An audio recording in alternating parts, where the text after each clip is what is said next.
नारायण। भगवान ने भगवद गीता के 3 अध्याय के 30वें श्लोक में कहा, मयि सर्वाणि कर्माणि सन्न्यस्याध्यात्म चेतसा निराशीर निर्ममो भूत्वा युध्यस्व विगतज्वरः।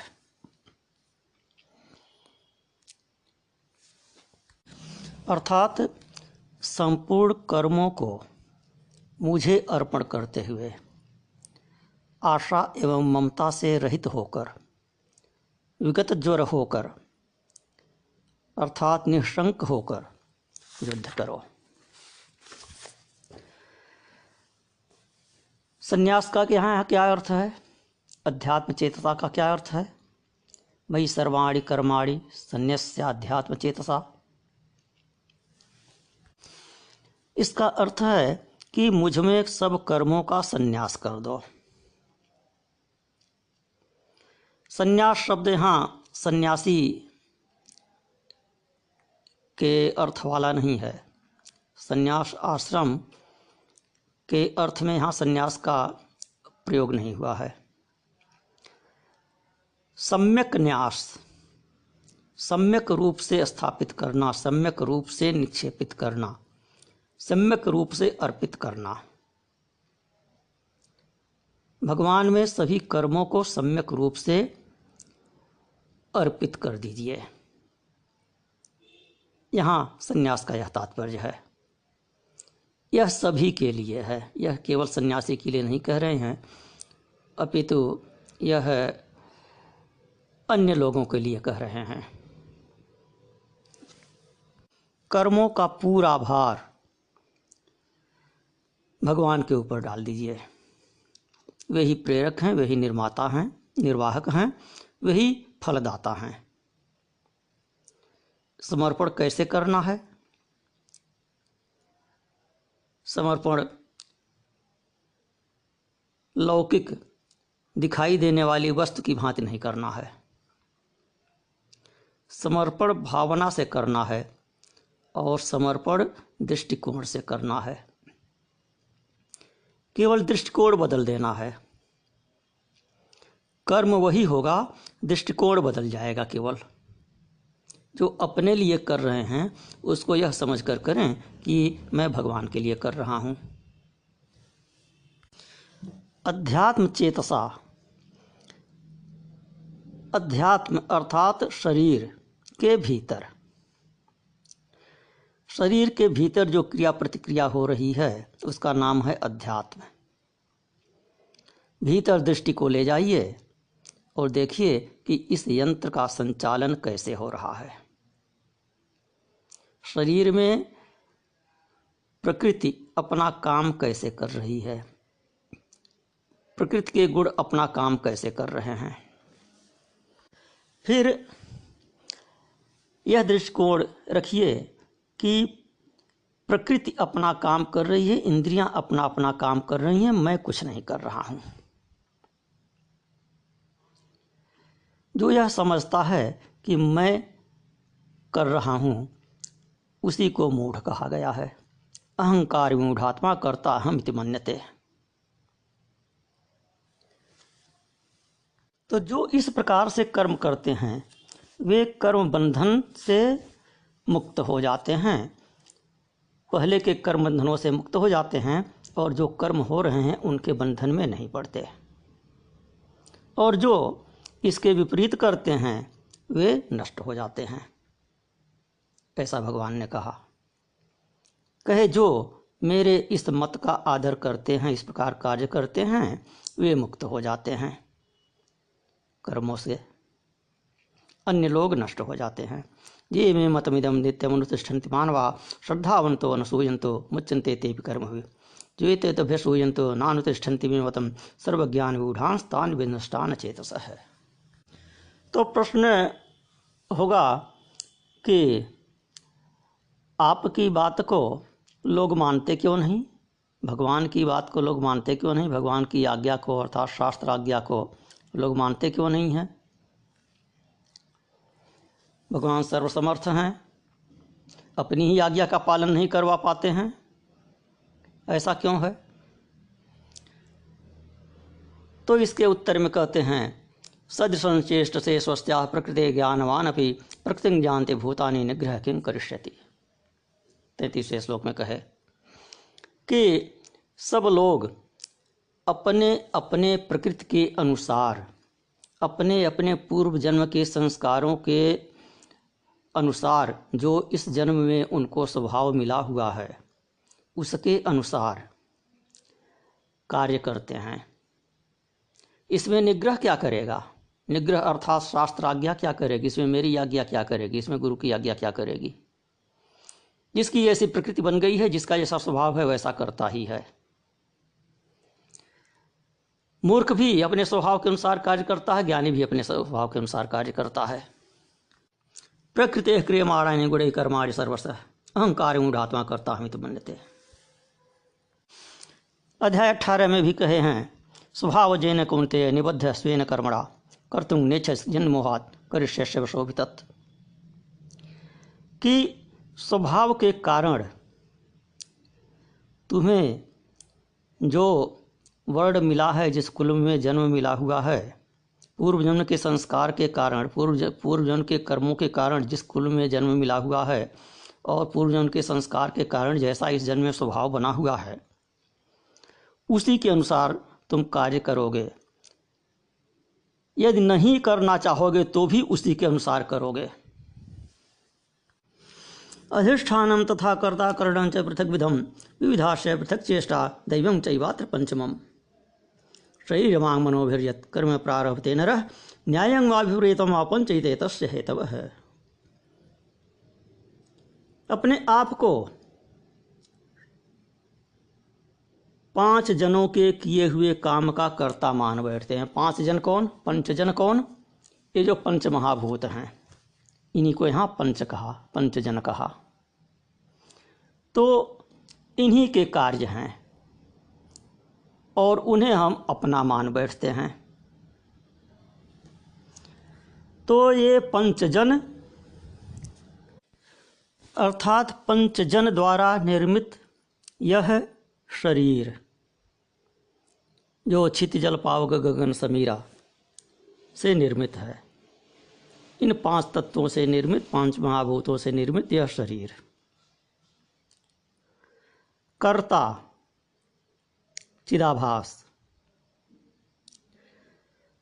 भिन्न भिन्न करण अर्थात इंद्रियां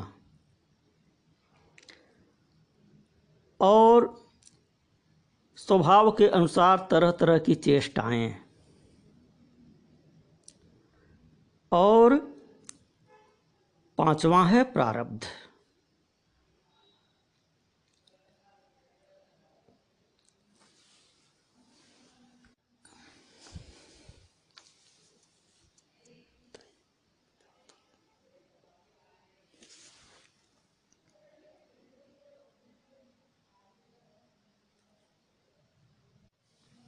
और 6वां भी कहिए इंद्रियों के देवता दैवम चैवात्र पंचमम। यहाँ 5 की गिनती कराए, 5वें को दैव कहे। तो दैव से तात्पर्य यहाँ दैव अर्थात विधाता अर्थात प्रारब्ध से भी है और दैव का तात्पर्य देव से भी है। देव अर्थात इंद्रियों के देवता, ये अपना अपना कार्य करते हैं। मनुष्य शरीर से, वाणी से अथवा मन से जो भी शुभ या अशुभ कर्म करता है उसके यही 5 अथवा प्रकारांतर से 6 कहिए कारण होते हैं। मनुष्य क्या करता है कि जो अच्छे कार्य करता है, जिस कार्य से प्रशंसा मिलती है, उसे तो कहता है मैंने किया, और जो बुरे कार्य करता है उसको प्रकृति पर ठेल देता है, उसे कहेगा कि इंद्रियों ने किया, स्वभाव ने किया, स्वभाववश हो गया, प्रारब्धवश हो गया। तो अब प्रश्न होता है कि जब सब कुछ प्रकृति के द्वारा नियत है प्राणी सब कुछ अपने स्वभाव के वश में होकर करते हैं, तो शास्त्रों की क्या आवश्यकता है? जब शास्त्र के अनुसार कुछ होता ही नहीं, सब कुछ प्रकृति के अनुसार होता है, तो शास्त्रों की क्या आवश्यकता है फिर? तो इसको पहले ही बता चुके हैं कि असक्तो ह्याचरण कर्म परमाप्नोति पुरुषः, कि जो अनासक्त होकर अपने को अकर्ता मानकर कर्म करता है, मैं कुछ नहीं कर रहा हूँ ऐसा मानकर कर्म कर रहा है, वह मुक्त हो जाता है, परम श्रेय को प्राप्त करता है। इंद्रियां इंद्रियों का कार्य कर रही हैं, मैं कुछ नहीं कर रहा हूँ ऐसा जो मानता है वह मुक्त हो जाता है। तत्ववित्तु महाबाह गुण कर्म विभाग्यो गुणागुणेषु वर्तन्ते इत्वत्वान सज्जते। गुण और कर्म के विभाग का तत्व जानने वाला पुरुष गुण ही गुणों में वर्त रहे हैं ऐसा जानकर उन कर्मों में आसक्त नहीं होता है। और आगे 34वें श्लोक में कह रहे हैं, इंद्रियस्येन्द्रियस्यार्थे रागद्वेषो व्यवस्थितो तयोर्नवशमागच्छेत् तौ ह्यस्य परिपन्थिनौ। इंद्रिय और इंद्रियों के विषयों में जो राग द्वेष स्थित हैं उनके अधीन नहीं होना चाहिए। यही भटकाने वाले हैं, यही साधन में विघ्न डालने वाले हैं। फिर 35वें श्लोक में कहते हैं, श्रेयान् स्वधर्मो विगुणः परधर्मात् स्वनुष्ठितात् स्वधर्मे निधनं श्रेयः परधर्मो भयावहः। अपना धर्म गुण रहित हो तो भी दूसरों के सम्यक प्रकार से अनुष्ठित कर्म से श्रेष्ठ है। दूसरे का धर्म चाहे जितना उत्तम हो और अपना धर्म चाहे गुण रहित ही क्यों न हो, दूसरे के धर्म का पालन भय देने वाला है, अपने धर्म का पालन मुक्त करने वाला है। तो प्रश्न था कि मनुष्य सब कुछ प्रकृति के वश में होकर, स्वभाव के वश में होकर करता है, तो शास्त्रों की आवश्यकता क्या है? तो उसी का समाधान इन दोनों श्लोकों में देते हैं, 34वें और 35वें श्लोक में, कि इंद्रियस्येन्द्रियस्यार्थे रागद्वेषो व्यवस्थितो तयोर्नवशमागच्छेत् तौ ह्यस्य परिपन्थिनौ। कि इंद्रियां अपना कार्य तो करती हैं, किंतु जो राग और द्वेषवश कार्य किया जाता है, जो मनुष्य यह मानकर करता है कि मैं कर रहा हूँ, उसको हटाना चाहिए। इंद्रियां अपना कार्य कर रही हैं, यह भावना लाएं, मैं कुछ नहीं कर रहा हूँ, यह भावना लाएं। और रागवश कुछ न करें, द्वेषवश कुछ न करें।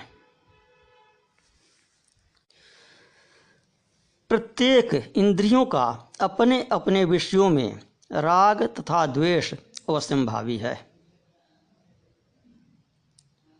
उस राग द्वेष से बचने में पुरुषार्थ की आवश्यकता है, शास्त्र की आवश्यकता है। शास्त्र के अनुसार कर्म करना, शास्त्र की आज्ञा का पालन करना ही पुरुषार्थ है। राग द्वेष को छोड़ना ही पुरुषार्थ है। तो कहे इंद्रियस्येन्द्रियस्यार्थे राग द्वेषो व्यवस्थितौ, कि इंद्रियां अपने विषयों में रागपूर्वक द्वेषपूर्वक कार्य करती हैं। किसी वस्तु से किसी को राग है, किसी वस्तु से किसी को द्वेष है। जिससे राग है उसके निकट हम जाना चाहते हैं, उसको निकट ले आना चाहते हैं, और जिससे द्वेष है उससे हम दूर होना चाहते हैं अथवा उसको दूर करना चाहते हैं। यह दोनों ही दृष्टि मोक्ष मार्ग के शत्रु हैं, इनके अधीन नहीं होना चाहिए। इष्ट में राग और अनिष्ट विषय में द्वेष होते रहते हैं। तो साधक को शास्त्र के आदेश का पालन करने से पूर्व ही राग और द्वेष से बचना चाहिए। पुरुष की प्रकृति राग द्वेष पूर्वक ही अपने कार्य में पुरुष को प्रवृत्त करती है। यह प्रकृति का स्वभाव है। यह पूर्व जन्म के संस्कार बस इस जन्म में मिले हुए स्वभाव के कारण होता है। तो ऐसा करने में स्वधर्म का परित्याग और परधर्म का ग्रहण होने लग जाता है। यही पतन का कारण होता है और इसी के लिए शास्त्र की आवश्यकता होती है। शास्त्र बताता है कि स्वधर्म क्या है, परधर्म क्या है। तो जब राग द्वेष पर साधक नियमन करने लगता है तो वह शास्त्र दृष्टि वाला कहा जाता है। प्रकृति के अधीन तब नहीं माना जाता। तो यहाँ कहे हैं कि तयोर न वशमागच्छे तौ है स परिपंथिरो। इन इंद्रियों के वश में नहीं होना चाहिए। तो पहले बोल चुके हैं कि इंद्रियां अपना अपना कार्य करती हैं स्वभाववश, प्रकृति अपना कार्य करती है, तो उनके वश में कैसे नहीं होंगे।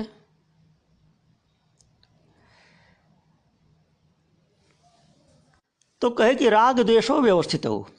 ये राग द्वेष पूर्वक अपना अपना कार्य जो करते हैं उस राग द्वेष के वश में मत होइए। इंद्रियों से आप नहीं भाग सकते हैं, इंद्रियां अपना अपना कार्य करेंगी, लेकिन कार्य करने का दृष्टिकोण बदल कर आप अपनी दिशा को बिल्कुल बदल सकते हैं। पतन से उन्नति के मार्ग पर चल सकते हैं। केवल दृष्टिकोण बदलने का फेर है। यहाँ पर यह सोचकर कर रहे हैं कि मैं कर रहा हूँ और रागवश कर रहे हैं अथवा द्वेषवश कर रहे हैं तो वह पतन का मार्ग है। और यह सोचकर करें कि मैं नहीं कर रहा हूँ और राग द्वेष से परे होकर करें तो यह उन्नति का मार्ग है, यह मोक्ष का मार्ग है। तो इसलिए कहे तयोर न वशमागच्छेत् तौ ह्यस्य परिपन्थिनौ, कि ये दोनों मार्ग से भटकाने वाले हैं, इनके वश में नहीं आना चाहिए। कि इनके वश में, राग द्वेष के वश में नहीं आना चाहिए। राग द्वेष के पंजे से निकल जाइए बस। और जब राग द्वेष के पंजे से निकलेंगे तो अपने आप ही शास्त्र का पालन होने लगेगा, अपने आप ही धर्म मार्ग में चलने लगेंगे, पर धर्म को छोड़ने लगेंगे। राग द्वेष का कारण है विपरीत ज्ञान। अच्छे में बुरा और बुरे में अच्छा देखना, यही राग द्वेष का कारण है। और इस राग द्वेष को हटाने का माध्यम है अथवा इसका विरोधी है विपरीत ज्ञान। विवेक ज्ञान हो जाने के कारण शास्त्र दृष्टि वाला पुरुष राग और द्वेष के ऊपर नियंत्रण कर लेता है और राग द्वेष के पंजे में नहीं फंसता। जब राग द्वेष के पंजे में नहीं फंसता तो उसके कल्याण का मार्ग प्रशस्त हो जाता है। इंद्रियां अपनी अपनी प्रकृति के अनुसार चेष्टा करेंगी ही। नेत्रों का काम देखना है, श्रोत्र का काम सुनना है। इंद्रियों की चेष्टा बाधक नहीं है साधन में, अपितु राग द्वेष बाधक है। तो आवश्यकता है अपना भाव बदलने की, इंद्रियों को रोकने की नहीं। जब भाव बदलेगा तो अनुचित दिशा से इंद्रियां अपने आप रुक जाएंगी। उपाय क्या है राग न होने का? पतंजलि योग सूत्र में कहते हैं वितर्क बाधने प्रतिपक्ष भावनम। प्रतिपक्ष की भावना, जिस चीज़ में राग हो उसमें दोष का दर्शन करना, जिससे द्वेष हो उसमें गुण का दर्शन करना। तो सामाजिक व्यवहार में राग द्वेष से युक्त पुरुष शास्त्र का तात्पर्य भी उल्टा समझने लगता है। पर धर्म को अपना धर्म समझने लगता है अथवा पर धर्म को श्रेयस्कर समझने लगता है। आजकल जैसा बहुतायत से देखा जाता है। वैदिक मार्ग लोगों को झंझटी लगता है, आडंबरपूर्ण लगता है और अनेकानेक नए नए कल्पित मार्ग उसे हितप्रद लगने लगते हैं।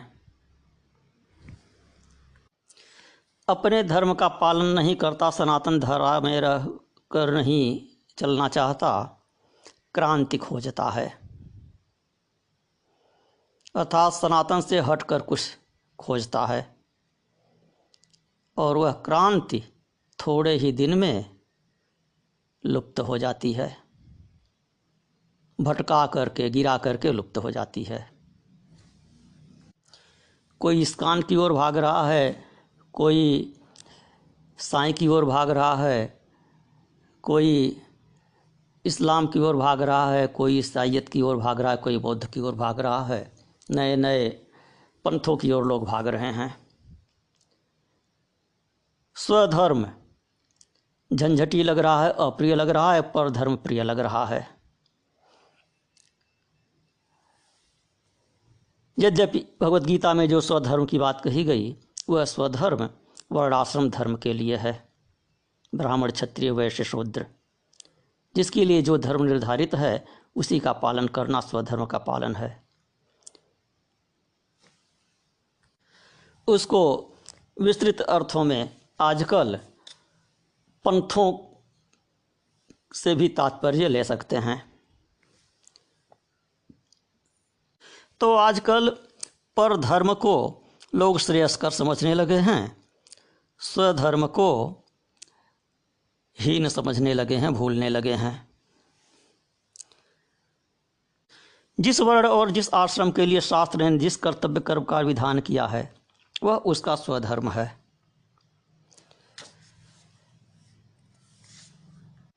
और जिसका अन्य वर्ण के लिए अन्य आश्रम के लिए विधान किया गया है वह परधर्म है।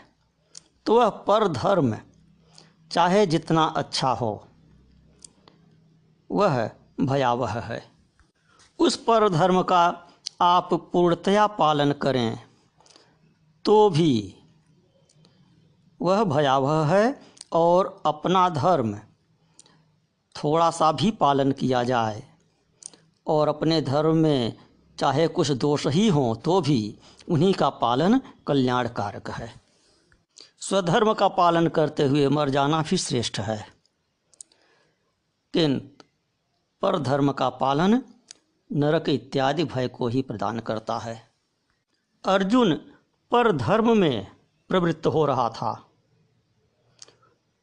उसको क्षणिक वैराग्य हो गया था, तो भगवान ने उससे कहा कि यह तुम्हारा वैराग्य जो है यह स्थिर नहीं रहेगा, क्योंकि अपने वर्ण के अनुसार अपने कुल के अनुसार तुम कर्म में न चाहते हुए भी प्रवृत्त होगे, उसे तुम छोड़ नहीं सकते। थोड़ी देर बाद लौटकर अपने उसी क्षत्रिय धर्म में तुम आओगे। तो इसलिए यह तो जो तुम्हारा क्षणिक वैराग्य रूप से पर धर्म में प्रवृत्ति हुई है, जो वैराग्य की बात संन्यास की बात कर रहे हो, यह तुम्हारे लिए उचित नहीं है, यह पर धर्म है, यह ब्राह्मण का धर्म है। तो यदि तुलना करेंगे दोष और गुण की कि किसके धर्म में कितना दोष है, किसके धर्म में कितना गुण है, तो काम नहीं बनेगा। अपने धर्म का पालन करना चाहिए, दूसरे के धर्म से तुलना नहीं करनी चाहिए, दूसरे के धर्म को नहीं अपनाना चाहिए। ब्राह्मण के यज्ञ इत्यादि कर्म में भी हिंसा है, क्षत्रियों का स्वधर्म है युद्ध, उसमें भी हिंसा है, वैश्य का कर्म वाणिज्य है, बिना कुछ मिथ्या भाषण के वाणिज्य नहीं चल सकता है, मिथ्या भाषण इत्यादि करना ही पड़ता है। शूद्र के धर्म सेवा में भी हिंसा इत्यादि हो ही जाती है। तो सभी में कुछ न कुछ दोष है। अतः अपनी अपनी वृत्तियों का अनुसरण करना ही श्रेयस्कर है। तो इस प्रश्न का उत्तर आया, जो कहे थे प्रश्न कि सभी अपने स्वभाव के अनुसार प्रकृति के अनुसार ही कर्म करते हैं, तो शास्त्र की क्या आवश्यकता है। तो उसका यह उत्तर आया कि इंद्रियां अपने स्वभाव के अनुसार कार्य करती हैं, किंतु दृष्टिकोण बदलने में शास्त्र सहायक हैं और फल दृष्टिकोण से ही मिलता है। तो राग द्वेष के वश में होकर कार्य न करें, इंद्रियों को अपना कार्य करने दें। और दूसरी बात कि शास्त्र ने जो कह दिया स्वधर्म का पालन करें, शास्त्र ने जो पर धर्म कहा है उसका पालन न करें, यही पुरुषार्थ है। तो इंद्रियों के वश में न होना, इंद्रियों के पंजे से निकलना ही पुरुषार्थ है और उसी पुरुषार्थ को करने के लिए शास्त्र की आज्ञा है। नारायण।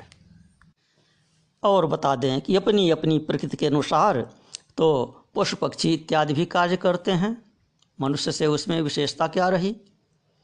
तो जैसा कि कहा गया है, प्रसिद्ध श्लोक है कि आहार निद्या भय मैथुनम च सामान्य में तत्पशुभिर्नराणाम धर्मो हि तेषाम अधिको विशेषो धर्मेण हीना पशुभिः समाना। आहार निद्रा भय मैथुन यह सब प्रकृति के कार्य हैं, स्वभाववश होते हैं। यह मनुष्य भी करता है, यह पशु पक्षी इत्यादि भी करते हैं, कीट पतंग इत्यादि भी करते हैं। तो मनुष्य विशेष क्या है कि धर्म की ही विशेषता है मनुष्य में। शास्त्र मनुष्य के लिए ही बनाए गए हैं, धर्मो हि तेषाम अधिको विशेषो। तो धर्म के अनुसार जो आचरण करता है, प्रकृति को जो धर्म की ओर मोड़ता है, स्वभाव को जो धर्म की ओर मोड़ता है, वही पुरुषार्थ है। और जो राग द्वेष पर नियंत्रण करता है वही पुरुषार्थ है।